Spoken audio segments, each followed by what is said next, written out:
Hello everyone, in today's video I'm gonna show you how to add highlights in your Instagram account.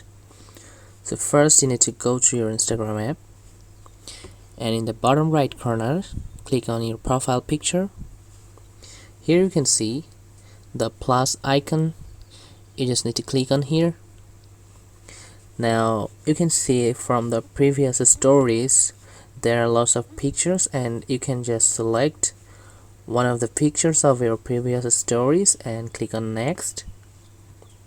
Here you can edit the title of your highlight. For example, I am renaming it like this.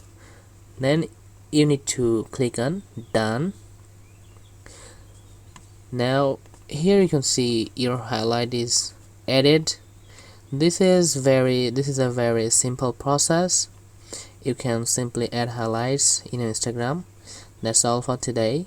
Thanks for watching this video. Please subscribe.